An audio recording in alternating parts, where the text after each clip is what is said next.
Everyone, আসসালামু আলাইকুম। কেমন আছেন সবাই? আশা করি সবাই ভালো আছেন। আলহামদুলিল্লাহ, আমরাও অনেক ভালো আছি। তো আজকে প্রায় 6 দিন হয়ে গেল। তো আমাদের দেশে তো ইন্টারনেট একেবারেই বন্ধ ছিল, আর সেই কারণে ভিডিও আপলোড করতে পারিনি। আর এটা হচ্ছে আমার আগের ভিডিও। তো ইন্টারনেটের জন্য তো সবাই আমরা কোনো কিছুই করতে পারিনি, সেই কারণে আজকে ভিডিওটি দিলাম।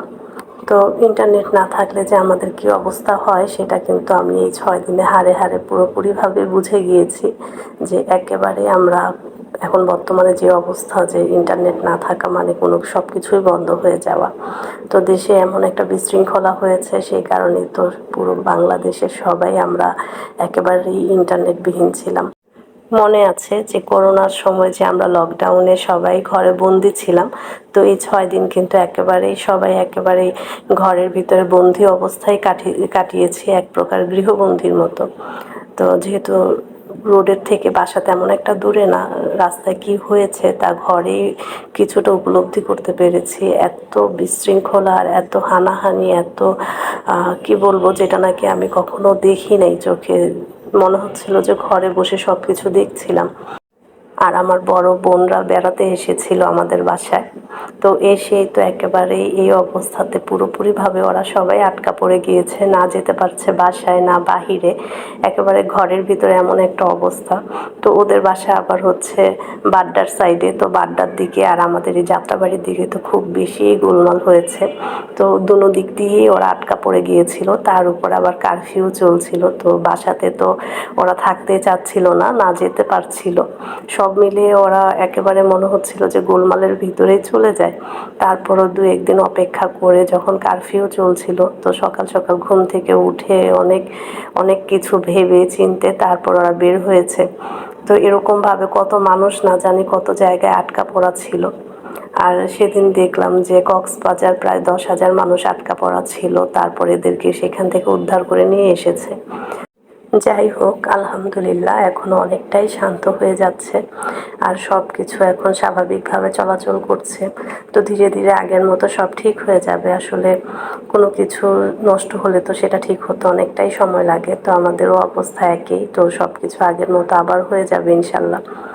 তো এই তো ঘরের কাজ করছিলাম আর আপনাদের সাথে গল্প করছিলাম। তো সকালবেলায় তো ঘরে সব কিছু গুছিয়ে রাখতে হয়। তো ঘরের টুকিটাকি কাজ করা শেষ। আর এখন এই তো আমাদের গাছ থেকে পুঁইশাক পাড়ছি। আর এই গাছের পুঁইশাকগুলো এবার তেমন একটা ভালো হয়নি। তেমন একটা ভালো বলতে যে শাকের যে পুঁইশাকের যে ডাঁটাগুলো সেগুলো অনেকটাই চিকন চিকন ছিল। তো ভাবছি যে এগুলো কেটে ফেলি। আর ঘরে যেহেতু চিংড়ি মাছ আছে, তো চিংড়ি মাছ দিয়ে সবাই পুঁইশাক খেতে ভীষণ পছন্দ করে, বিশেষ করে বাচ্চারা। তো সেই কারণে ভাবলাম যে কাজে লাগাই। আর অনেক পুঁইশাক হয়েছে, কিন্তু ডাঁটাগুলো কেন জানি মনে হচ্ছে যে পুষ্টি পায়নি। যেমন মানুষ যেমন পুষ্টি না পেলে শরীর শুকিয়ে যায়, তো এই গাছটারও একই অবস্থা। মনে হচ্ছিল যে গাছটা পুরোপুরি পুষ্টিহীনতায় ভুগছিল, সেই কারণে ভাবলাম যে কেটে ফেলি। আর এত চিকন ডাঁটা ছিল, আমি তেমন একটা ডাঁটা নেইনি, পরে শুধু শাকগুলো বেছে নিয়ে ডাঁটাগুলো ফেলে দিয়েছি। এত চিকন ডাঁটা কিন্তু খেতেও ভালো লাগে না। আর গাছের জিনিস কিন্তু খেতে একটু অন্যরকম স্বাদ লাগে। আর গাছের পুঁইশাক খেতে তো আরও বেশি মজা। তো আমার গাছে কিন্তু অনেকগুলো, আমার রুমে যে গাছ লাগিয়েছি, গাছ বলতে যে করল্লা গাছ, তো ওইখানে অনেকগুলো করল্লা এসেছে। তো এখনও তো একটা বড় হয়নি, তো মাশাল্লাহ কয়েকদিনের মধ্যে বড় হয়ে যাবে। তো ভাবছি যে আপনাদের সাথে শেয়ার করব কত সুন্দরভাবে গাছে, বেলকনিতে গাছ লাগিয়ে কত সুন্দরভাবে করল্লা ধরেছে। তো কিছু কিছু সবজি কিন্তু এমনিতেও কিন্তু বুনলে হয়ে যায়। তো মাঝে মাঝে আমরা কি করি, যে সবজিগুলো নাকি হয় খুব সহজে সেগুলোকে আমরা বুনি, তাহলেই হয়ে যায়।